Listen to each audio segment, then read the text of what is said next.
अद्भुत व्यक्तित्व के धनी जय शिवाचार्य महान है। अद्भुत साधना ध्यान करते आत्मोत्थान है। 51वें संयम दिवस पर हृदय से अभिनंदन। भले आपकी साधना गाता प्रकाश यशगान है। आत्मज्ञानी सदगुरुदेव आचार्य सम्राट पूज्य श्री शिव मुनि जी महाराज साहब के 51वें दीक्षा दिवस के मंगल अवसर पर लोक कल्याण की मंगल भावनाओं के साथ सतशः नमन।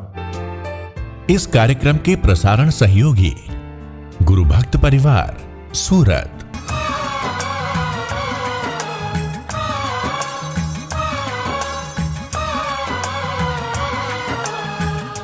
अज्ञानी ने पहचाना नहीं। आंख के माध्यम से जब बाहर झांका तो उसे शरीर ही दिखाई दिया। आंख के माध्यम से हम शरीर को देखते हैं। ये शरीर सुंदर है, ये चमड़ी गोरी है, ये काली है, ये धनवान है, ये निर्धन है, ये मेरा मित्र है, ये मेरा शत्रु है, ये मेरी परंपरा का है, ये उसकी परंपरा का है। क्या कर रहे हैं हम? संत भी यही कर रहे हैं। ये मेरा श्रावक है, ये मेरी परंपरा का है, ये स्थानकवासी है, ये मंदिरवासी है। ये सब मिथ्यात्व है। यदि मैं कर रहा हूं तो मैं भी मिथ्यात्व में फंसा बैठा हूं। सब में एक आत्म तत्व देखो, का आत्म तत्व। जितने भी देह हैं यहाँ, चाहे स्त्री के हैं पुरुष के हैं, स्त्री और पुरुष का भेद ही खत्म हो जाए। तुम ना स्त्री हो ना पुरुष हो, एक आत्मा, एक आत्मा, एक आत्मा। देखो आपका राग भाव कहाँ टूटता है। राग भाव क्यों है? कि हम उस शरीर को महत्व देते हैं। आत्मा में शरीर के में भेद तो स्वयं सिद्ध है। आत्मा और शरीर अलग अलग है। कुछ करना है ही नहीं, कुछ इसे पैदा तो करना नहीं है, मात्र उसका ज्ञान कि मैं आत्मा हूं, शरीर से भिन्न हूं। जो भगवान की वाणी या शिवरों के माध्यम से मुझे मिली है वो सत्य है। इस पर विश्वास करते हुए मात्र उसका ज्ञान करना है। वह भेद ज्ञान करके उस एक अकेले चैतन्य में सर्वस्व स्थापित करना है। उसमें स्थापित करना है अपने आप, अपने शरीर के भीतर स्वयं में स्थित हो जाना है। फिर मन के में विचार आ जाएंगे। मन की उपेक्षा कर दो। बुद्धि निर्णय, बुद्धि कहेगी क्या कर रहे हो, छोड़ो ना, बहुत कुछ करने को, माला कर लो, जप कर लो, घूमाओ। मन भटकाएगा, बुद्धि भटकाएगी और तुम भाग जाओगे। मन कहेगा चलो उठ जाते हैं, बुद्धि कहेगा चले जाते, फेल हो गए, चले गए। ये मन बुद्धि के पार की साधना है।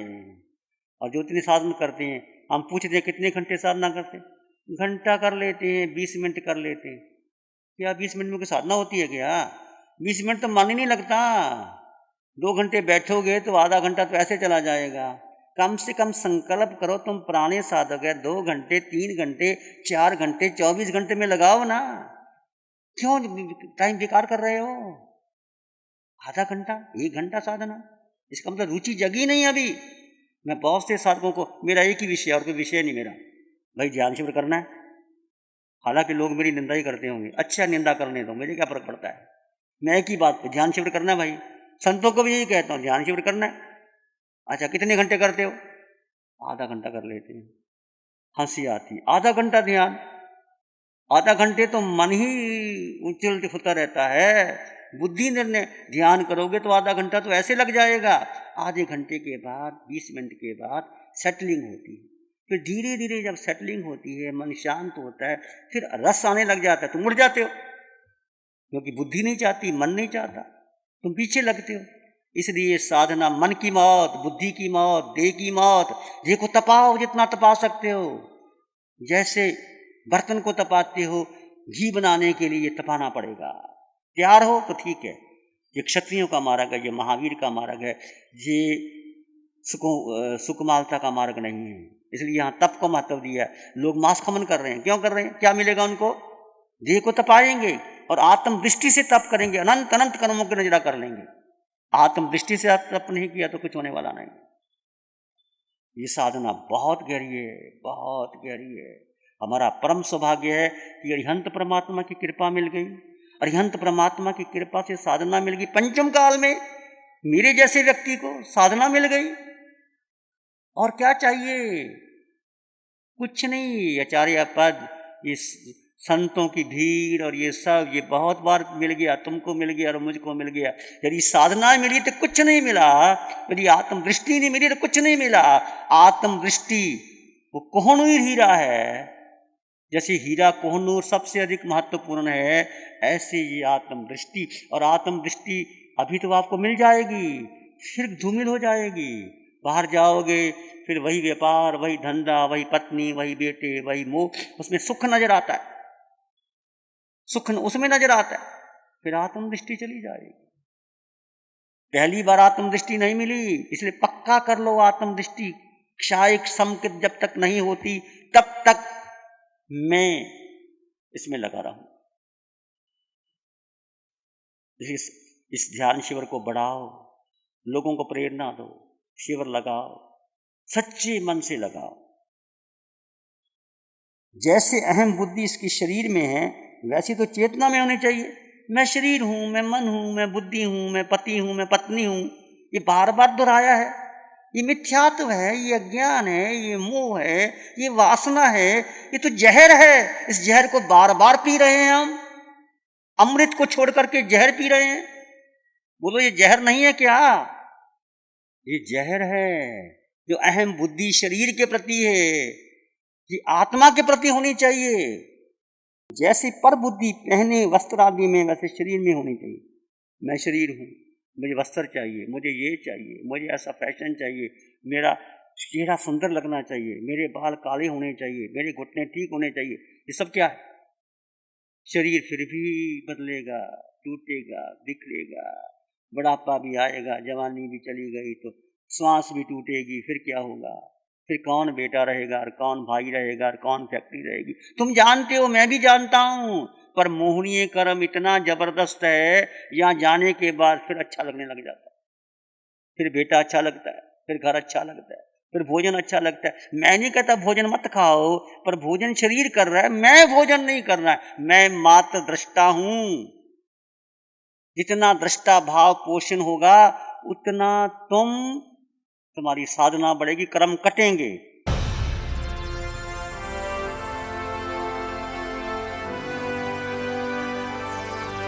विज्ञान यही है, तुम दृष्टा भाव से देखते रहो। देखो, विचारों को बंद नहीं कर सकते, मन को भी मन संकल्प विकल्प करता है।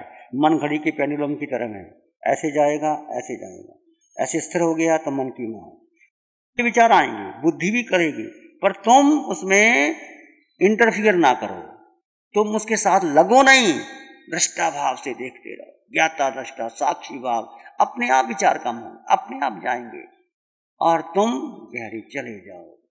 आत्मा में प्रवेश नहीं हुआ तो तुम कैसे बन गए?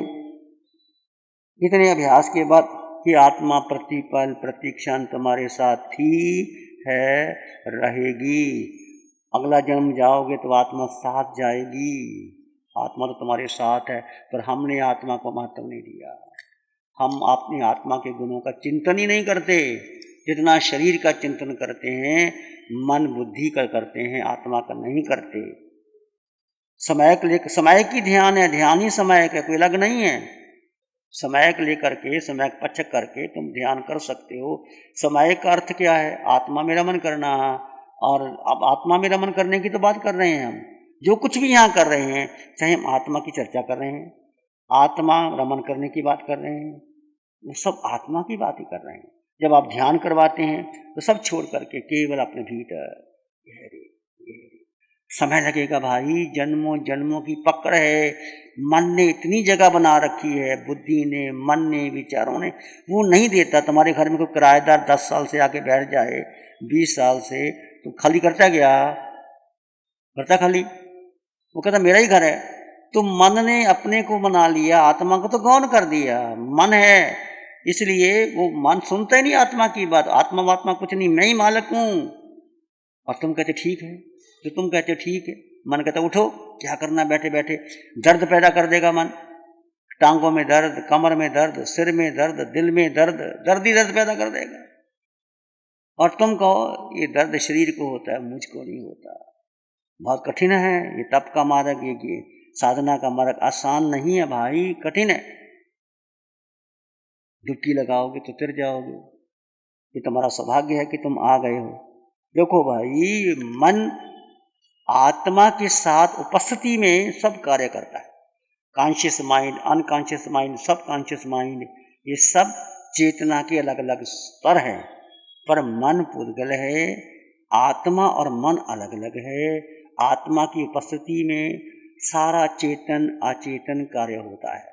अनकॉन्शियस माइंड का स्टोर हाउस 80%, हम 85 काम ही नहीं, 90% मन हमारा अनकॉन्शियस माइंड में, जैसे बहनें भोजन बनाती हैं, किचन में कितना सामान रखती हैं जितनी ज़रूरत होती है, और बाकी किस में होता है, उसके स्टोर हाउस में। चीनी, दाल, घी, शक्कर सब कहाँ होता है, स्टोर हाउस में होता है। ऐसे ही अनकॉन्शियस माइंड हमारा स्टोर हाउस है। स्टोर हाउस में हमारे विचार जमा रहते हैं। जैसे जैसे ध्यान करोगे आपका स्टोर हाउस खुलता चला जाएगा और आपको प्रकट होता चला जाएगा। ये विचार ज़्यादा आते ही हैं। क्यों विचार ज़्यादा आते हैं? क्योंकि तुम्हारा मन शांत होने लगा है, राग और द्वेष कम होने लगता है, तो विचार ज़्यादा आते हैं। इसका उदाहरण देते हैं गोयनका जी। जैसे बहनें भोजन बनाती हैं तो तवे पर रोटी बनाती हैं, जब भोजन पक जाता है तो लकड़ी निकाल देती हैं। तवे को ठंडा करने के लिए क्या करते हैं, पानी की छींटे डालते हैं।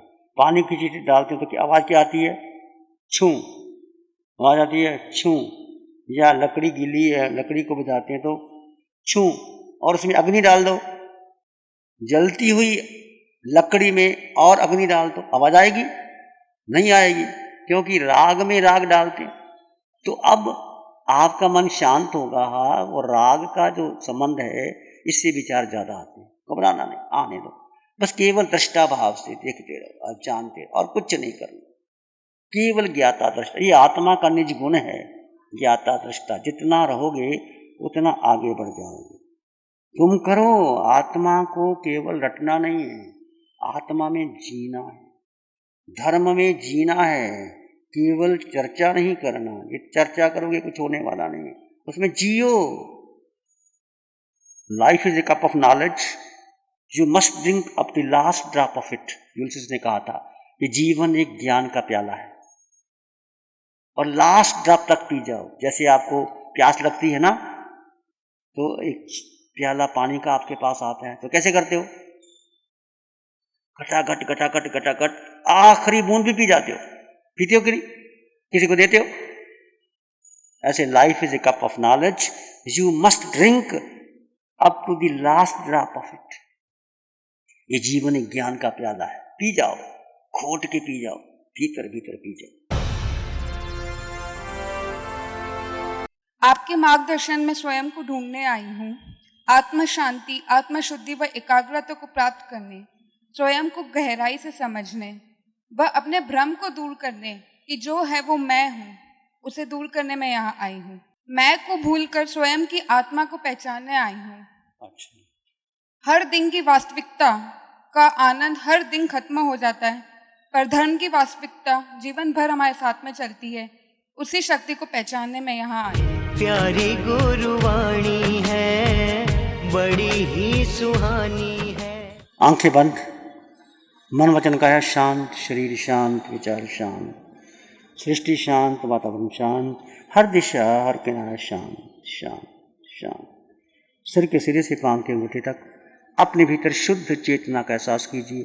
तुम केवल आत्मा हो, तुम केवल केवल आत्मा हो।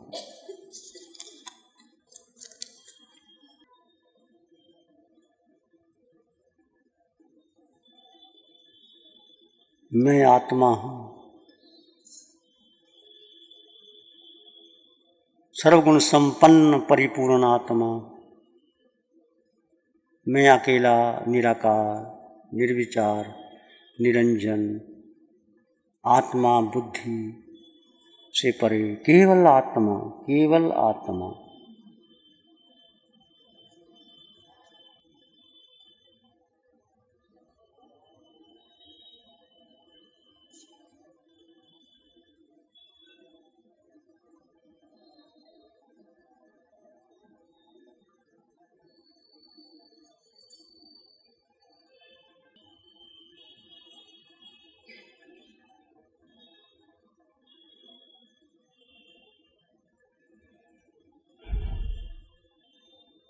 मैं आत्मा हूँ,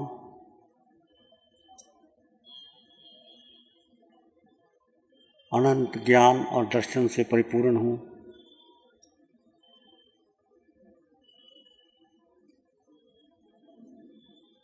मेरा स्वभाव मात्र दृष्टा है। तीनों लोगों को जानने और देखने का मेरा स्वभाव सिद्धों जैसी अवस्था मेरे भीतर है। अपने देह बुद्धि को तोड़ते चले जाइए, आत्मा में रमन कीजिए, सारे संकल्प विकल्प को तोड़ दें। इसी में एक लंबा गहरा सांस लें, अरिहंत परमात्मा के चरणों में अनंत कृतज्ञता ज्ञापित करें। एक और लंबा गहरा सांस, अरिहंत परमात्मा के चरणों में नमन और वंदन। दोनों हाथों को आंखों पे ले जाएं, हल्का सा स्पर्श, धीरे से आंखें खोल दें। नमो अरिहंतानंग, नमो सिद्धानंग, नमो आर्यानंग, नमो उज्जैनंग, नमो लोय सब सावनंग, धम्मो मंगल मुकीटम अहिंसा संयमो तबो देवावित्तं नमं शांति जस धम्म श्यामनो श्री चत्तारी मंगलम, अरहंता मंगलम, सिद्धा मंगलम, साहु मंगलम, केवली पानत्तो धम्मो मंगलम। चत्तारी लोगोत्तम, अरहंता लोगोत्तम, सिद्धा लोगोत्तम, साहु लोगोत्तम, केवली पानत्तो धम्मो लोगोत्तम। चत्तारी शरणं पवज्जामि, अरहंते शरणं पवज्जामि, सिद्धे शरणं पवज्जामि, साहु शरणं पवज्जामि, केवली पानत्तं धम्मं शरणं पवज्जामि। चारे शरण दुख हरण जगत में, और न शरण कोई होगा। जो भव्य प्राणी करे आराधन, उसका अजर अमर पद होगा, उसका सदा ही मंगल होगा।